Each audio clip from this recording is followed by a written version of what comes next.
saya pun akan didik husband saya supaya dia boleh bekerja secara kompeten. Maksudnya selamat, tengok pesakit pun selamat. Jadi kalau malam tu saya tidur pun saya tenang. Sebab ada houseman yang akan bantu tengok pesakit ni. Kita betul-betul tak, dia pandai dan dia kompeten lah.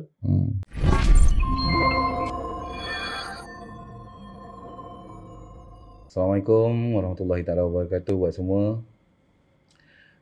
Untuk viewer di TT, minta tolong tap skrin, sharekan live ni supaya lebih ramai lagi yang dapat ibrah dan pengajaran untuk hari ni, pembelajaran, input-input yang baik. So selamat datang ke podcast My Medic, salah satu daripada series podcast yang dibawakan khas kepada anda semua, official daripada Rakyat TV. So boleh follow kita kat channel merah Rakyat TV. So untuk video di channel merah nanti minta tolong like, share, komen yang murni-murni lah untuk membantu kita naikkan lagi channel ni, juga seterusnya membantu guest kita dan kami sendiri lah semua di sini. Okay, hari ni kita rasa sangat bertuah sebab kita dapat membawakan kepada semua penonton semua seorang terajuk utama, Kapla dalam UKM Specialist Center. Lama dah kami cuba pinang figure ni, dan hari ni alhamdulillah kami berjaya bawakan kepada anda semua. So kita alu-alukan kedatangan Tuan Haji Dr. Muhammad Nakib daripada UKM Specialist Center. Apa khabar Doktor? Baik, alhamdulillah. Alhamdulillah, okey. So macam mana perjalanan hari ni? Okey Doktor? Okey, tak jauh lah. Kita setengah jam sampai. Alhamdulillah. Okey Doktor, banyak orang nak tahu kat luar sana yang siapa sebenarnya Dr. Nakib. Maksudnya boleh Doktor ceritakan sedikit apa tu latar belakang. Orang nak kenal siapa Dr. Nakib, siapa COO UKM Specialist Center. Sila Doktor. Ada nak kenal ke?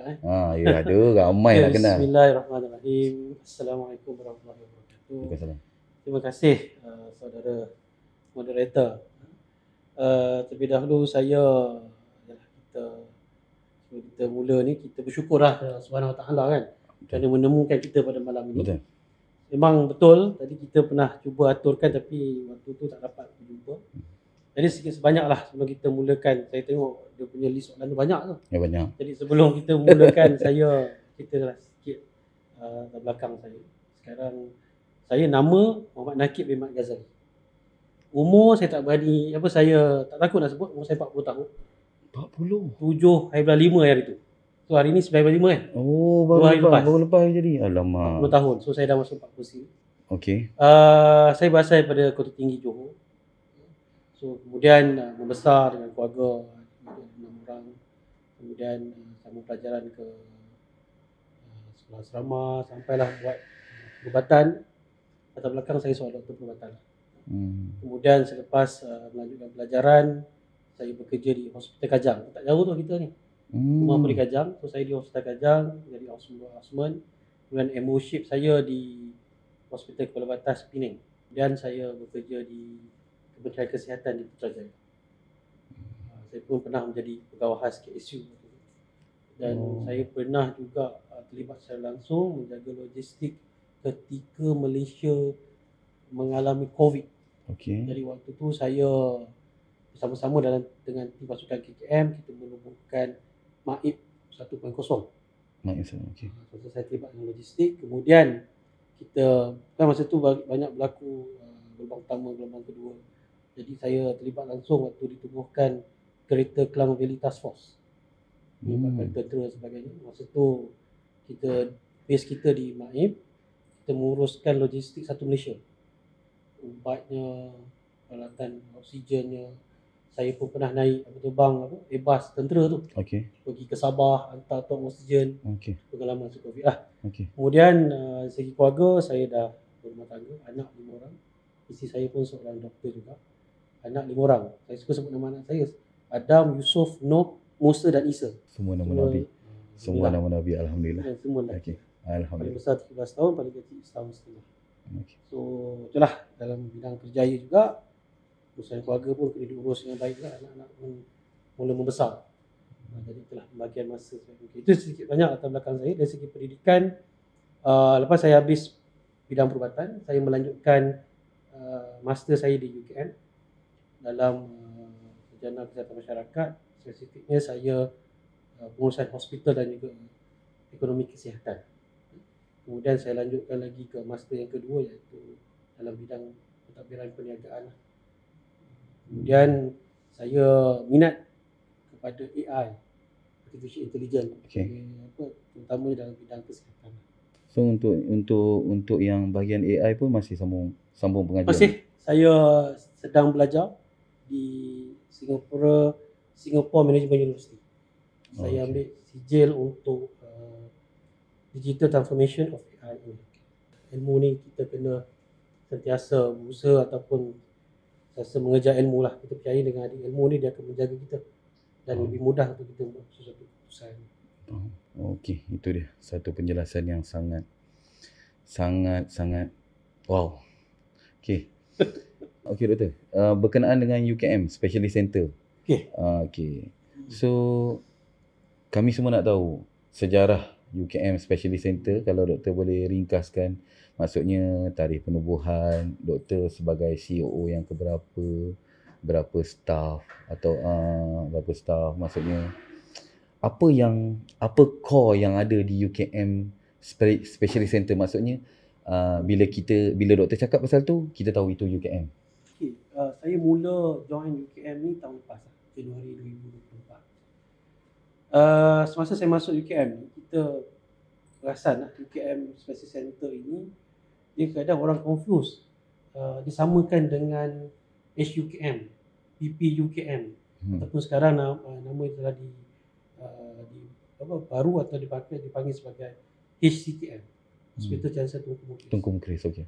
Sebenarnya di UKM Ceras ataupun di HUKM kita ada 3 hospital lah kat situ. Kita ada hospital pakar kanak-kanak, iaitu staf public lah, kerajaan. Kemudian kita ada hospital Cancer Tunku Mukris, public juga, kerajaan. Kemudian kita ada satu hospital swasta, private wing atau private hospital, kita panggil sebagai UKM Specialist Center. Ada orang confuse, ingat sama aja UKM dengan Specialist Center. Tidak. Sebab dia sebelah-sebelah kan. Dia walaupun dia dalam bangunan yang sama, dia tingkat 7 dalam bangunan SCTM tu, kami penuhnya dimiliki oleh UKM Specialist Center Sdn Bhd, yang mana UKM Specialist Center Sdn Bhd ini dimiliki oleh UKM Holding, dan UKM Holding ini dimiliki sepenuhnya oleh UKM. Ini merupakan private wing ataupun syarikat dimiliki oleh UKM untuk menjana pendapatan kepada UKM. Satu. UKM Specialist Center ni pada awalnya ia adalah satu unit kecil di CTM ataupun PPUKM tadi. Pada awalnya dengan beberapa katil, kemudian dia berkembang, dijadikanlah sebagai private hospital. Pada awalnya tujuan penubuhan dia pada tahun 2019-2009, kemudian dijadikan sebagai hospital 2002, lesen penuh sebagai hospital yang beroperasi sebagai hospital. Adalah tujuan asas dan objektifnya untuk mengekalkan pakar-pakar di HUKM dan juga di Fakulti Perubatan UKM, supaya mereka ini tidak pergi ke hospital swasta yang lain. Sebab pakar-pakar ini adalah profesor, konsultan yang mendidik dan melahirkan lebih ramai pakar-pakar. Sekiranya UKM kehilangan mereka, maka siapa yang nak menghasilkan pakar-pakar yang lagi? Betul.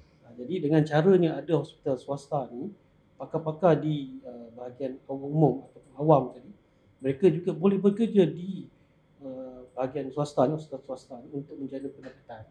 Jadi tidak adalah mereka merasa walaupun duduk di hospital kerajaan ataupun public wing, mereka juga boleh menjana pendapatan di private wing, dan ini mengelakkan daripada mereka berada di hospital swasta yang lain. Dengan cara macam tu kita boleh melahirkan lebih ramai pakar-pakar. Jadi pakar-pakar kita di Cancer Center ni, mereka mengajar, mereka juga merawat pesakit di public wing, dan mereka juga merawat pesakit di private wing ataupun di Cancer Center. Jadi mereka ada 3 peranan penting. Jadi kita total ada 160 orang pakar sekarang, lebih kurang. Mempunyai pakaran-pakaran yang lebih pakar daripada pakar, dia sub-sub pakar lagi. Sub pakar pun ada sub-sub lah.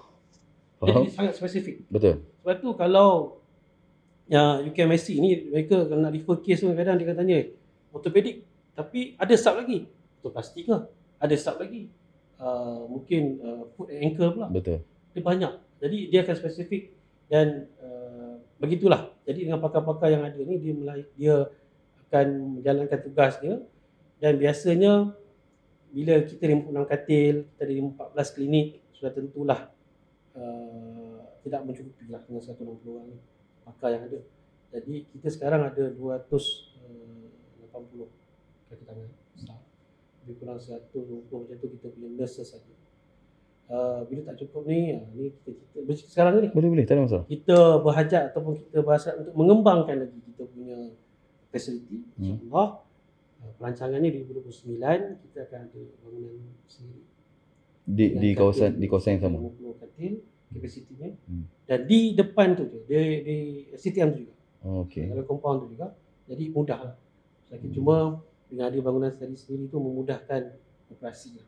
Dan kita boleh memberi peluang kepada pesakit-pesakit yang ingin mendapatkan rawatan di UKM Center. Sekarang pun kita punya kapasiti memang penuh aja. Sehingga kadang pakar mereka tak boleh kan, kita pun tak boleh nak commit sebab walaupun kita menerima elective cases, maksudnya kes-kes yang kita dah jadualkan. Betul. Operationnya, prosedurnya, tapi itu pun kita cuba juga memenuhi keperluan-keperluan kes-kes yang emergency. Betul. Kita pun dah penuh kan. Betul. Kita cuba dengan tu menyebabkan kita dapat persetujuan di peringkat keputusan universiti untuk kita ada bangunan sendiri.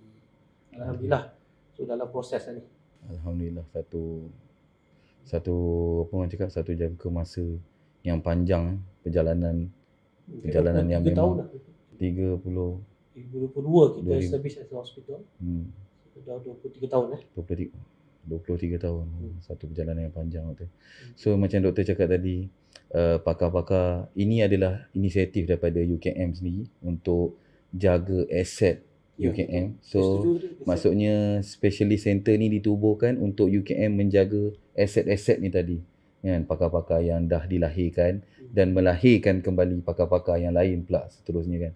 So yang kami nak tahu juga kat sini, apa sudut pandang perkataan kalau apa tu, kalau bahasa sekarang ni POV, seorang CEO, maksudnya Dr. Nakir, apa pandangan doktor berkenaan dengan mereka ni? Maksudnya bagaimana cara untuk kita pastikan yang mereka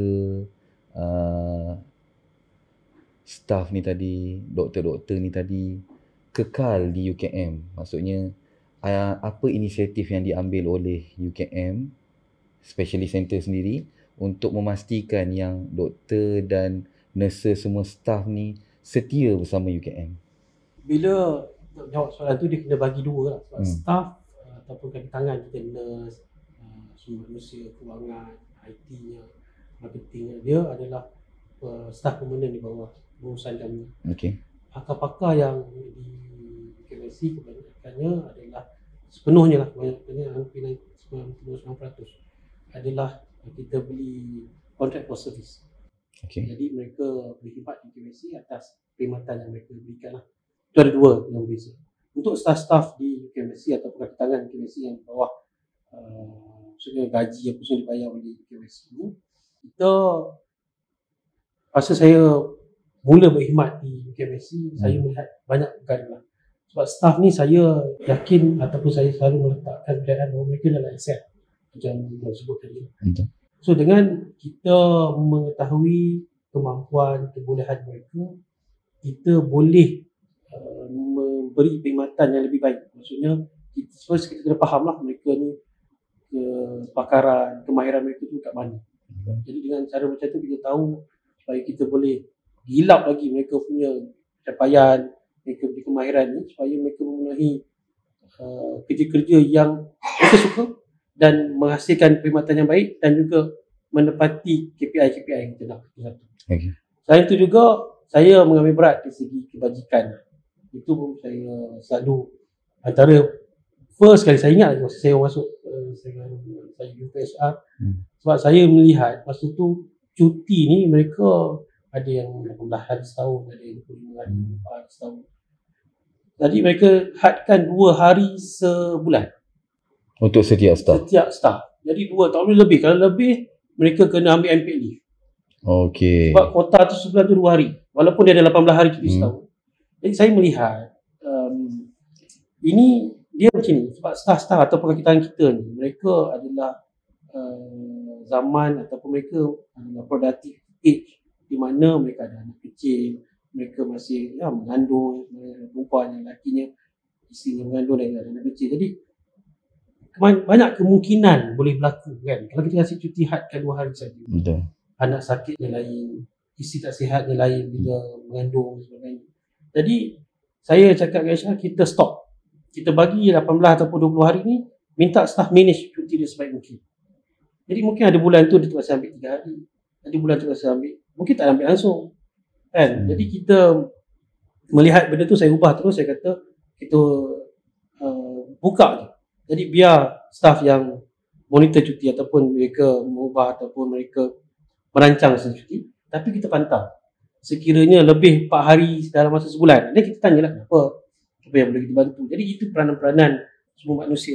Yang keduanya saya melihat dan saya tekankan bila saya sign selalu tengok kenapa ni ramai staff-staff atau kaki tangan yang di bawah saya ni ambil pinjaman bank-bank tertentu dan untuk gaji dan sebagainya. Saya tengok ini satu trend yang bagi saya tak berapa elok, dan saya minta HR saya buat satu kursus kewangan untuk mereka boleh mengawal bagaimana mengurus kewangan pribadi dan keluarga yang lebih baik.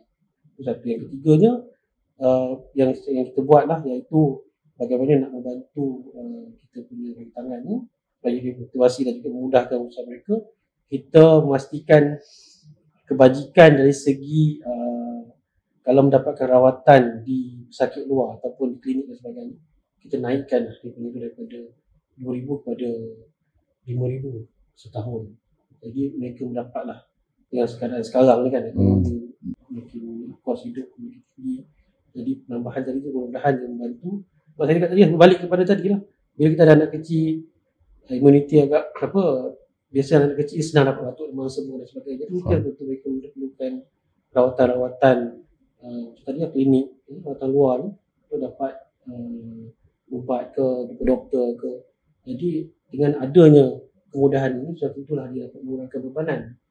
Dan itulah yang saya awal-awal yang saya buat di KFC sebagai sebab saya melihat katil selalu penuh. Jadi pendapatan pun alhamdulillah. Apa kiranya kita channelkan sikit benda tadi kepada kebajikan kepada staff. Malah di peringkat banyak yang rancang, contohnya ada gaji tertentu, ada limit tertentu, contohnya bawah 5,000 dan sebagainya. Saya minta HR sediakan kemudahan-kemudahan pinjaman. Kalau anak nak masuk universiti dengan laptop dan sebagainya, mungkin ada pinjaman. Mungkin ada satu pinjaman tabung khas untuk kecemasan dan sebagainya. Jadi antara langkah aktif yang kita buat, kita tumpukan kelab kebajikan under UKM specialist ni. So kita nanti seorang pengurusinya, jadi dengan adanya kelab kebajikan dia akan memantau. Lepas tu yang antara saya tekankan masa tahun lepas, iaitu team building. Sebab bonding ni dia akan mewujudkan kepercayaan kepada staff. Jadi kita mulakan aktiviti kita tahun lepas di rumah di Selangor, Selangor Kubu Baru di situ lah. Rumah bonda. Okey. Kita buat team building kita. Itu yang untuk pertama kali tu? Itu yang pertama kali lah. Kita kumpulkan seramai mungkin. Tiga cakap batch kita bawa. 1 batch, 2 batch, 3 batch.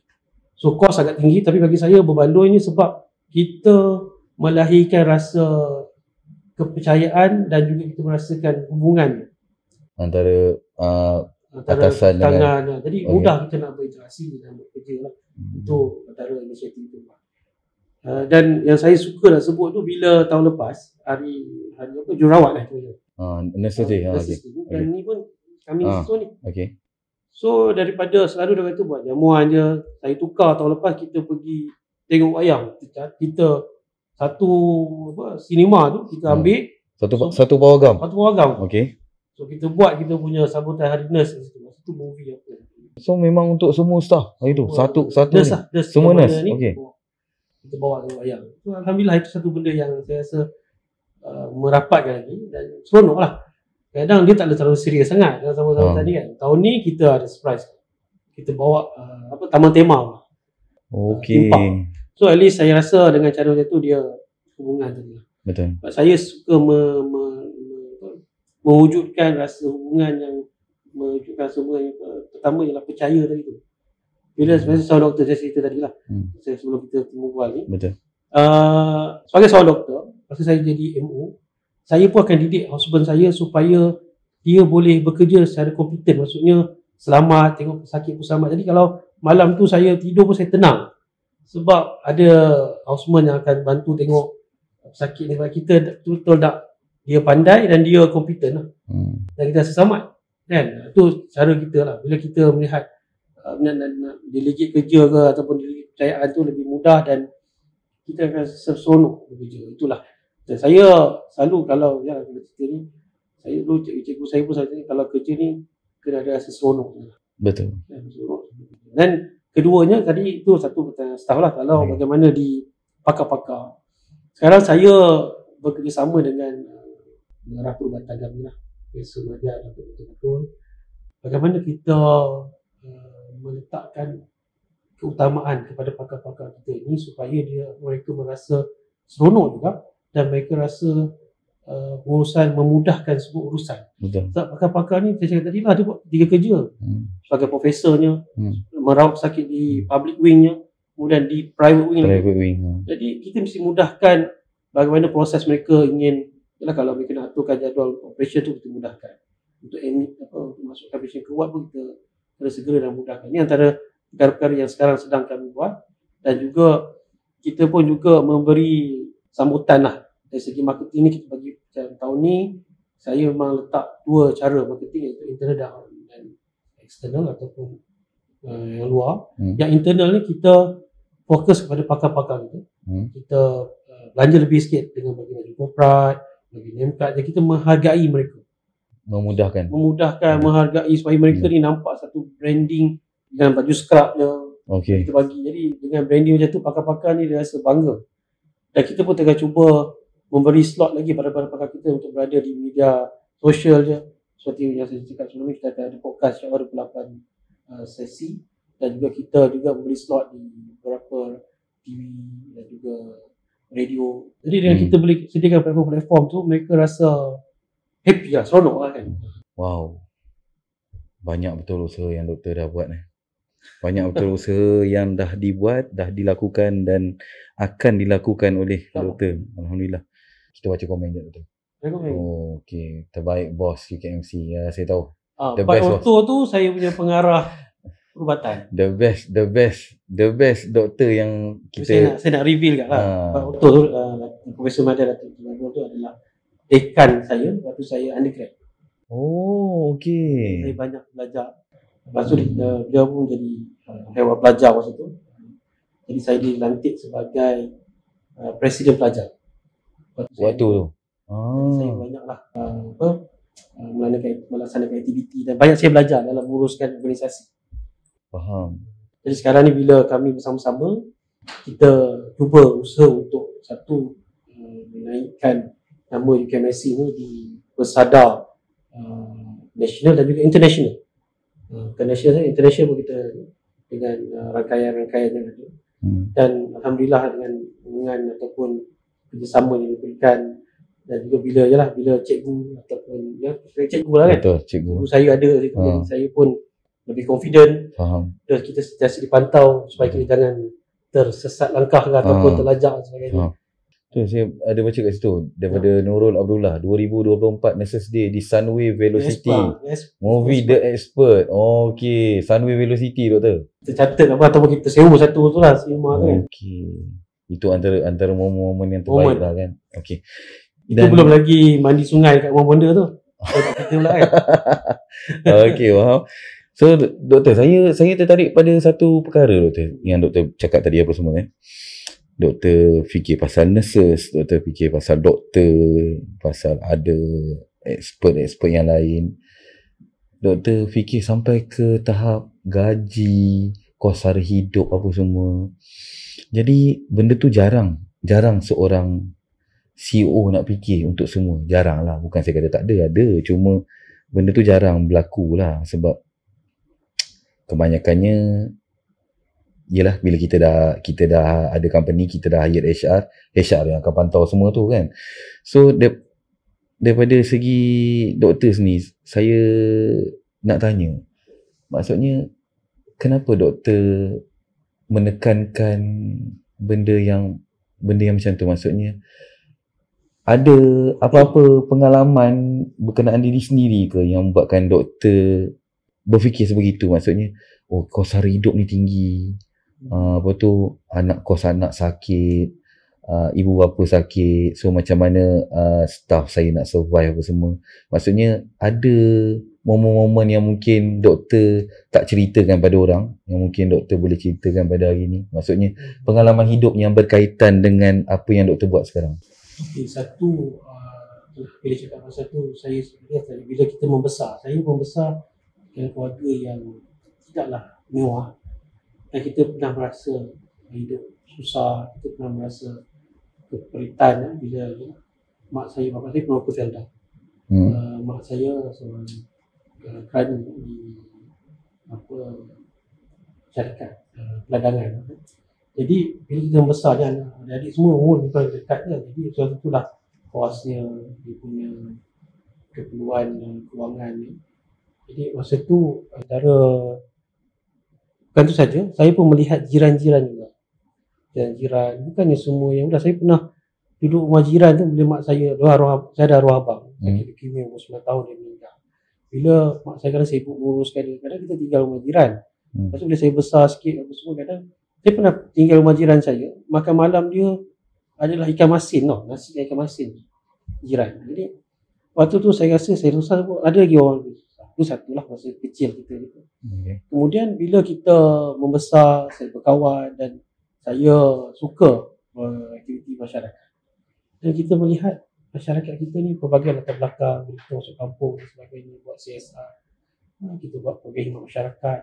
Jadi kita melihat latar belakang yang beza ini, pendapatan yang beza ini, dan kita melihat bila pendapatannya rendah, ekonominya tak bagus, masalah kesihatan pun tak berapa baik. Sebab mungkin disebabkan satu tadilah mereka tak ada sumber kewangan yang cukup untuk mendapatkan rawatan, dan mereka juga tidak mendapat pendidikan yang sewajarnya untuk mereka jaga kesihatan mereka dan menjaga kesihatan keluarga mereka. Itu bila pengalaman-pengalaman ini, bila saya duduk dan berkawan jugalah dengan kawan-kawan yang cerita yang sama juga. Jadi bila saya masuk dalam organisasi macam ni dengan ada 300 orang kaki tangan, dengan latar belakang yang berbeza, gaji yang berbeza, kita melihat, dan di tengah bandar Kuala Lumpur kat tu Ceras. Jadi saya membandingkan, saya melihat tu setiap bulan saya akan sign untuk gaji kan. Saya melihat setiap orang dia punya ni berbeza-beza. So bila berbeza-beza ni, bagaimana mereka nak survive, bagaimana mereka nak menghidupkan keluarga tadi tu. Dia memberi kesan kepada saya, dan saya cuba dalam segi pengurusan tu kita lihat apa pengurusan boleh bantu. Tadi saya cakap HR lah, memanglah kita tak boleh bantu sepenuhnya. Betul. Tapi sekurang-kurangnya kita ada, orang cakap ala tuju ataupun ada ini yang kita nak cuba buat. So kita cubalah tambah pendapatan kita dengan meningkatkan lagi kita punya revenue dan sebagainya tadi tu, supaya membantu bagi balik kepada kaki tangan.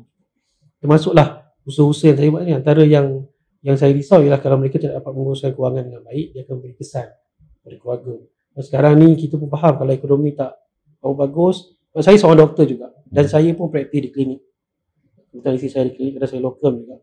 Antara perkara-perkara yang kita jumpa ialah depression. Kadang isteri datang, dia pun stres, depression. Jadi kita tanya antara benda-benda yang menjadi punca ialah ekonomi tadi. Pengurusan kewangannya, ekonomi yang tak baik. Jadi suami isteri tak dapat mempunyai hubungan yang baik lah. Akhirnya ada yang bercerai, kadang menyebabkan anak. Sudah anak pula, kita ramai. Saya rasa kalau isteri saya menonton ni, kami pun memang kadang-kadang balik malam kita orang bercerita. Sakit-sakit yang sakit ni, dia ada masalah ni, depression. Kita tanya balik, rupanya dia ada kewangan. Kadang-kadang bila kewangan tak betul, kadang macam-macam lah. Dia memberi kesan kepada masalah sosial. Kadang anak pula terlibat dengan gejala-gejala yang yang tak berapa baik. Faham. Jadi saya dengan pengalaman tadi, saya tak naklah ini berlaku kepada kaki tangan. Sebab itu sedaya upaya kita buat satu benda yang bonding. Macam tadi pagi petang tadi kita buat gotong royong. Saja je saya panggil semua gotong royong, kita bersihkan laluan, katil-katil ataupun mana-mana yang tak cantik mata memandang tu kita alihkan lah. Tak kat store. Aktiviti sajalah tu. Saja untuk bonding lah. Yalah, kita kalau jadi bos kadang kita arah je. Bersihkan laluan ni, katil ni kosongkan, jangan mata tak, tapi kita buatlah aktiviti tu bergotong royong. Jadi kita minta lah sediakan minum petang, sediakan apa. So kita bagi beberapa kumpulan, alhamdulillah sejam siap. Kan nak katil dia macam-macam lah. Yang mana kita melihat dia tak cantik mata memandang tu, mengganggu laluan dan sebagainya. Kadang-kadang benda ni orang ambil mudah, macam contoh wheelchair dan sebagainya kan. Tapi kalau kita letak di store susun elok, dikemaskan kan cantik betul. Jadi jangan kita arah je, kita buat macam sama-sama. Jadi memang ada yang kata keluh, tapi semangat pula. Semua pakai baju sukan. Tak sabar apa punya. Jadi saya cakap kalau ni setiap bulan boleh kita buat. Dia dah jadi aktiviti setiap bulan pula nanti. Kita marah pula tak ada kerja pula. Faham. Tapi dengan cara macam tu saya rasa kita tidaklah menggunakan autonomi kita untuk mengarah-arah. Betul. Saya seronok kalau kita bersama-sama berpeluh, kita angkat. Tadi pun saya angkat juga tadi kotak-kotak apa dipanggil heavy drip apa semua tadi, susun elok dalam store. Jadi dengan cara macam tu saya rasa kita contoh. Memang turun sampai store, sampai OT ya, doktor? Itu kalau saya buat tu. Saya pergi ke Dewan Bedah tengok apa yang kurang, apa yang perlu dibaiki. Saya dengan pihak lembaga pengarah, pengurusi lembaga pengarah dan ahli-ahli lembaga pengarah, kami mendapat satu sokongan yang baik. Kita tengah buat pendigitalan.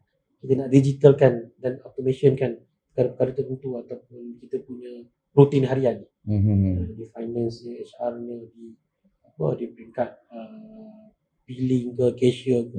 Saya pun dah insyaAllah, kalau dia dah lanjut lah ni, dia dah lajak sikit. Kalau insyaAllah kita nak baiki tadi tu dengan meningkatkan kualiti perkhidmatan lah, sehingga memudahkan peserta-peserta datang. Maknanya yang apa yang doktor buat ni based on pengalaman masa kecil, pengalaman sendiri lah kan.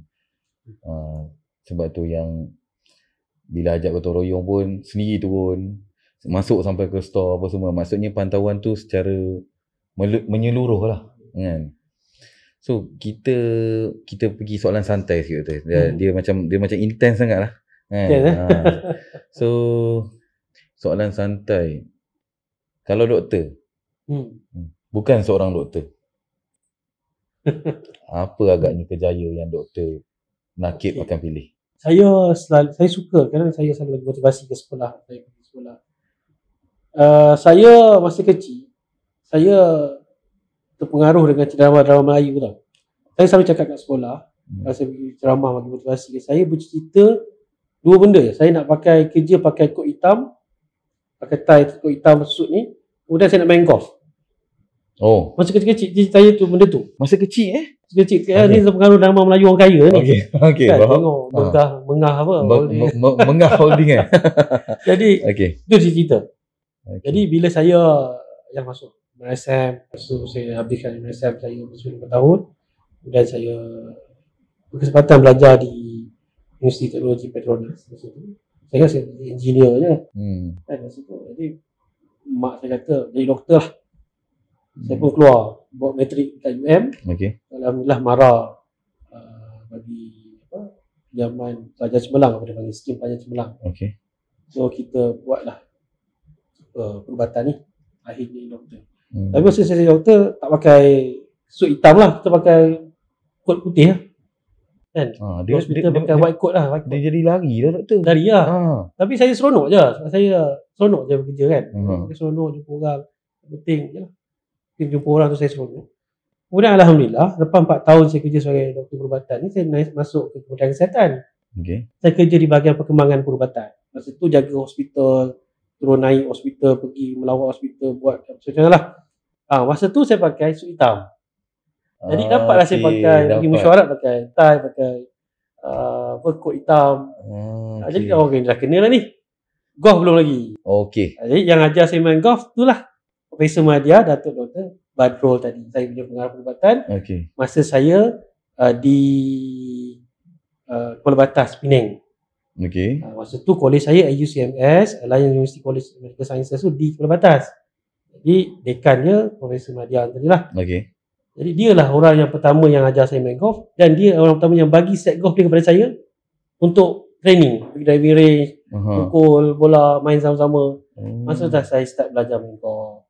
So akhirnya saya mencapai lah cita saya pakai suit hitam tadi Dan main golf. juga main golf. Okey. Walaupun ya terasa melalui proses tadi aja, doktor dulu kan. Akhirnya sekarang pun pergi office pun kena pakai kot hitam. Betul. Kan. Maksudnya doktor bukanlah cita-cita seorang doktor, bukanlah kan? Saya tak bercita jadi doktor tu lah. Cuma dia punya cita-cita. Tak jadi doktor saya pakai kot hitam tu lah. Mungkin jadi businessman ke. Okey, faham. So tadi saya nak tanya lagi satu lah doktor. Sebab tadi doktor ada cerita pasal doktor menguruskan yang masa COVID tu apa semua. So ada tak pengalaman yang tak boleh dilupakan lah doktor? Sebab kita tahu gelombang masa COVID dulu memang agak teruk lah kan. Di MAEMS di MAEMS tu memang penuh masa tu kan. So ada tak pengalaman yang doktor memang tak boleh lupakan? Pengalaman ni mengurus masa COVID ni tentulah dia pertama kali berlaku kat Malaysia waktu tu. Jadi semua orang merasakan di kali pertama. Dari segi pengurusan, dari segi taktikal, bagaimana kita nak menangani masalah ini, dari segi tim pakar kesihatan awam ni. Betul. Berbagai lah cubaan, berbagai perkara lah teori yang dia belajar, berbagai semua kita cuba apply kan, kena implement kan lah time tu. Implementasikan waktu tu. Okay. Tapi tak semuanya proses tu sesuai ketika itu. Okay. Kalau tengok macam-macam tu kita quarantine-kan dekat mana, sebelah airport, apa dah nama institusi tu, institusi yang kita pakai tu, quarantine kan seminggu, lepas tu keluar. Macam-macam cara lah.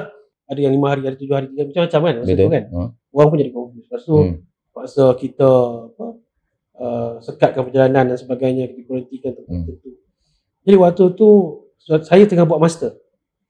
Waktu tu? Master di UKM. Saya dipanggil balik. Ada saya simpan surat dipanggil balik oleh Kepala DG untuk mewujudkan MAIP 100 tadi. Kemudian lepas dah mula reda, rumah tu gembira dah mula reda, saya balik semula ke UKM. Belajar masa online kan. Betul. Jadi saya dapat panggilan telefon daripada KSU KKM. Ketika peak waktu tu banyak mayat di Kelang katanya, macam-macam lah kan. Betul. Waktu tu gelombang kedua. Gelombang kedua, ketiga macam tu lah. Saya lupa tak ingat. Tapi masa tu yang banyak lah. Kematian pun dah mula banyak. Kes-kes pun dah mula banyak. Orang masa tu dah, tapi vaksin dah mula ada lah kan. Okay. Jadi bila KSU Datuk Seri Muhammad Syafiq Abdullah waktu tu KSU, dia call saya, boleh tak datang ke pejabatnya.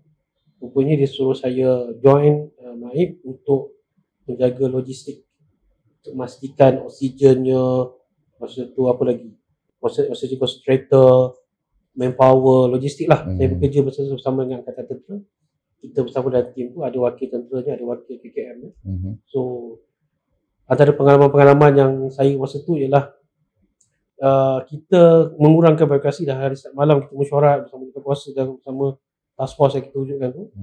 Antara yang saya pengalaman yang saya tak lupa ialah saya menerima bekalan oksigen daripada China, 300 tong oksigen waktu tu.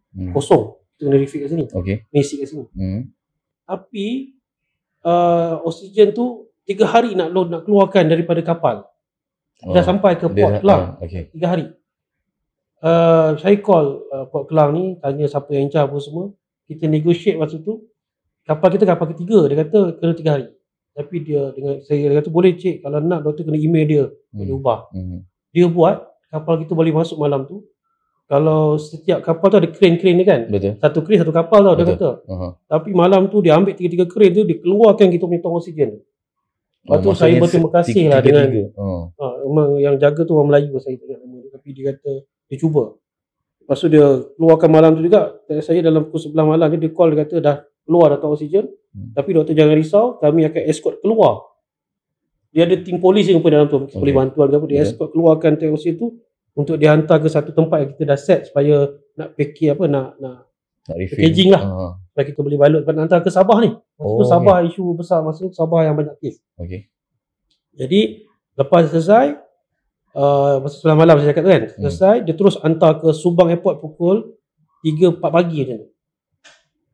Dan semua tu pengalaman tu saya buat, dan masa tu saya boleh dapat, bagus lah rakyat Malaysia ni, dia membantu. Lepas tu yang tolong wrapping apa semua tu tak payah bayar, dia tolong sampai ke Subang Airport, bebas dah tunggu, pukul 7 pagi kita loading apa semua, terus fly ke Sabah.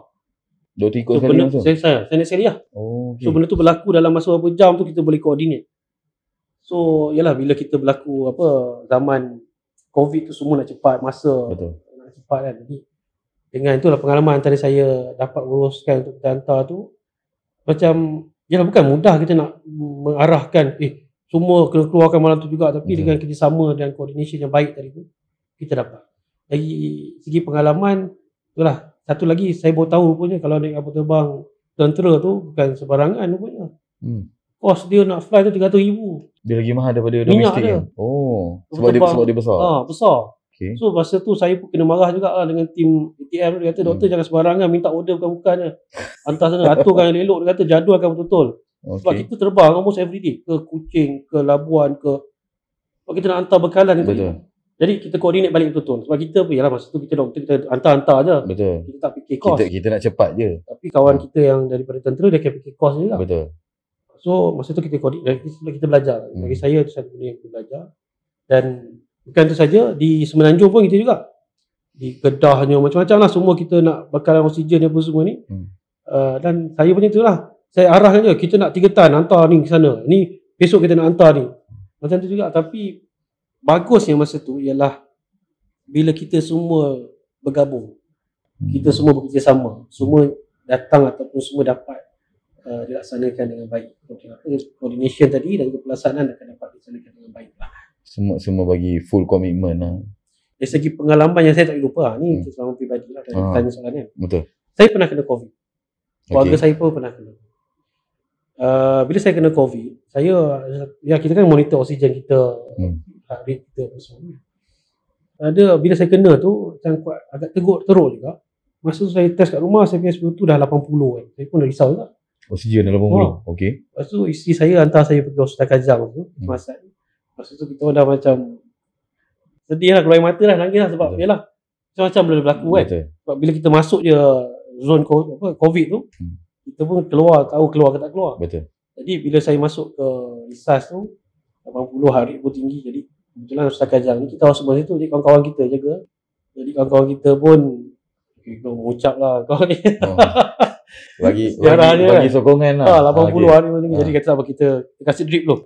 Kita kasih drip pun semua. Lepas 2-3 jam macam tu nampak alhamdulillah hari menurun dan juga oksigen kita pun makin meningkat lah.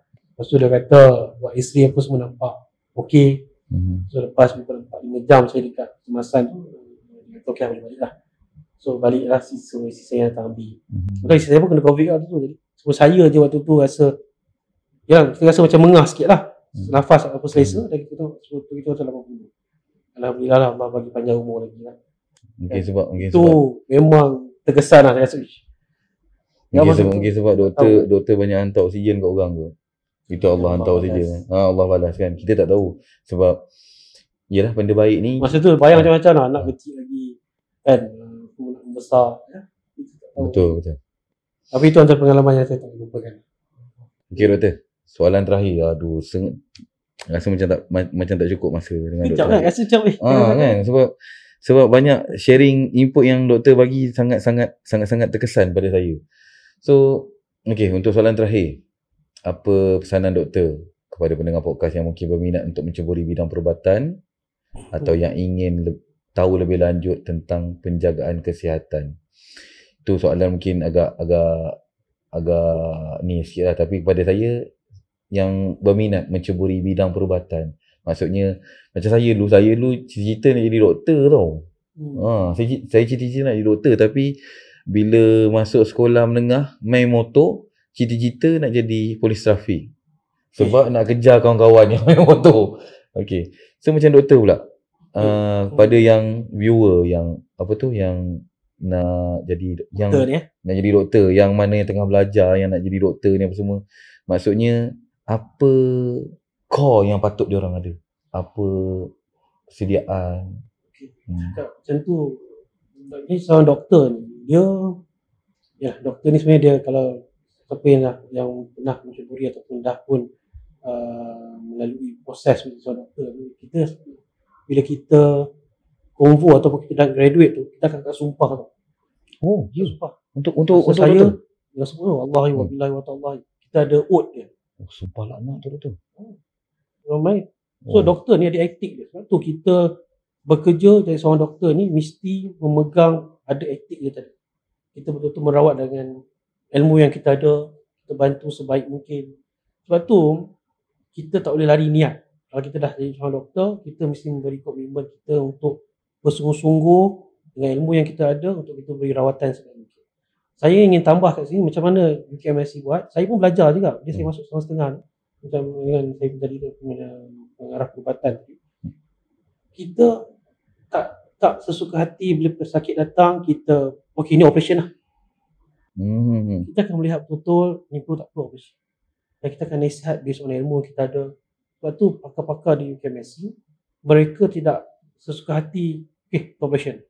Mereka akan melihat ini perlu tak perlu, ini apa komplikasi dia, apa kesan dia. Dan mungkin saja kita mungkin nilai balik keluarga tadi, keperluan dia, mampu ke, mampu sebagainya. Kita akan usaha sebaik mungkin untuk memberi perawatan terbaik kepada pesakit kita. Dan kita selalu macam pengarah perubatan saya, as a lecturer, as a cikgu, kita beritahu anak murid kita kena buat indication yang sesuai. Dan bila kita jadi seorang doktor pun kita kena apply ataupun kita kena amalkan seperti kita cakap. Begitu juga pada pelajar ataupun adik yang mencuburi bidang kedokteran ni, kena ada niat tu daripada awal. Kita seronok bantu orang, kita rasa ikhlas bila kita nak bekerja. Dengan adanya sifat ataupun semangat seperti itu, dia tidak akan menjadi money oriented lah, senang. Lebih pada patient oriented. Sebab tu dalam perubatan ni saya selalu sebut 4 perkara. Kalau saya beri ceramah ke, kalau saya start dengan meeting ke, untuk brainstorming dan sebagainya, ada 4 perkara yang perlu dilihat. Pertama, accessibility. Kedua, affordability. Accessibility supaya dia access tu senang. Affordability, mampu kan, supaya harga patutan. Kemudian quality kena jaga. Quality mesti dia.